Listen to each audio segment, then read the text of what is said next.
Hey everyone, ever looked at a network switch fresh out of the box and wondered how you turn that blank slate into something secure and actually useful? Well, that's exactly what we're going to do today, and we're doing it all from the command line, building it up from scratch. All right, so here's the plan.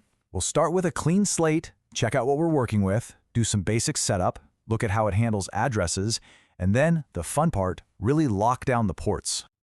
Okay, before we start typing, let's get the lay of the land. This is our setup. We've got our switch, S1, which needs an IP address so we can talk to it. We'll put that on VLAN 99, kind of like its own private management network. Then we've got PC1, that's our good guy, our trusted machine. And over here is PC2, and he's going to be our troublemaker later on when we test our security.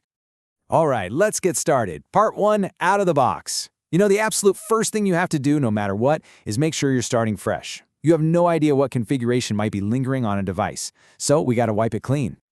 It's a simple three-step dance. First, we'll nuke any old VLAN data. Then we'll erase the startup config. That's the saved settings. And finally, we just reboot it. Easy. So, let's zero in on that second command. You're at the prompt, and you're just going to type in erase startup config.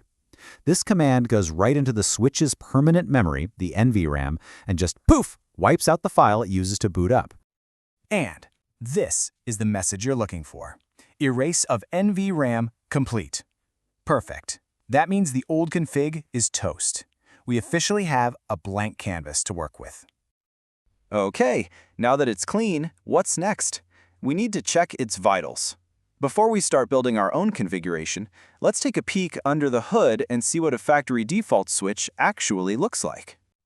First things first, we got to get power. You start at this little prompt with a greater than sign. We're going to type enable and hit enter.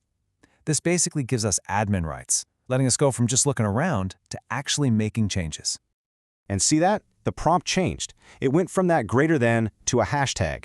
That little hash mark is everything. That's how you know you're in God mode, so to speak. You have the keys to the kingdom now. Okay, so we've got the power, but what is the switch actually doing right this second? How can we see the live running configuration that's sitting in its memory? It's this command right here, show running config. This is your best friend. It's like an X-ray into the switch's brain, showing you exactly what it's thinking and doing in real time. You'll see all the interfaces, settings, even its default name, which is just, switch. All right, enough looking around. It's time to get our hands dirty. Section 3, basic configuration. We're going to give this switch a name, an address, and start locking it down. Look, security starts with access. It's step 1. We absolutely cannot have just anyone logging in and messing with things. So we're going to set up a few passwords. One for the console cable, one for remote access, and the most important one of all, a password to protect that privileged mode we just enabled. Now, pay attention to this one. The command is enable secret. This isn't just any password. The secret part is key because it encrypts the password. It's not stored in plain text like some older, less secure commands. This is the right way to do it. Okay, passwords are set. Now we need to be able to manage this thing without being physically plugged into it. So, we'll create a virtual interface, RVLAN 99, give it that IP address we talked about earlier, and then, this is important, we type no shutdown to actually turn it on. Here's something that gets a lot of people in trouble.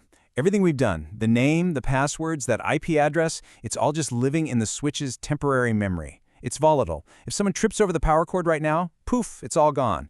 All that work for nothing. So how do we fix that? With this command, copy run and config startup config. Honestly, most people just type copy run start. This is the save button. It takes everything from that temporary running memory and writes it to the permanent startup file. Now our settings will survive a reboot. Okay, our switch is configured and saved. Let's move on. Now we're going to talk about MAC addresses. Think of the MAC address table as the switch's personal address book. It's how it knows who is who and where everyone is plugged in. And if you want to look at that address book, you just type show MAC address table. The output will show you every single device's hardware address that it's seen, and, this is the important part, which physical port it's connected to. This is literally how the switch knows where to send stuff. All right, this is where it gets really cool. We're moving on to securing the actual ports. We're going beyond just passwords. We're going to tell a specific port on this switch that it is only allowed to talk to one specific device. period. So here's our policy, our rules of engagement. We're picking on port 18. Rule number 1, only one device allowed. Rule number 2, we'll use sticky learning, which means the switch will learn the MAC address of the first thing that connects and remember it forever. And rule number 3, the consequence? If anyone else tries to plug in, the action is simple. Shut down the port. And this is the command that sets that consequence in stone. Switch port security violation, shutdown. We're not messing around with warnings or alerts here.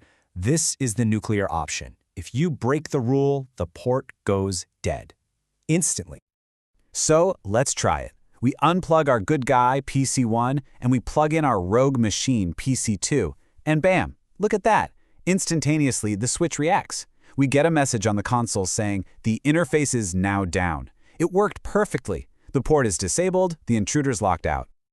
So, that's a huge win. We've locked down one port, and we've seen just how powerful the command line can be. But it does make you think, doesn't it? This is a 24-port switch. We secured one. What about the other 23? And what if you have 10 switches? Or 100? That's the real challenge, right? Scaling this kind of security.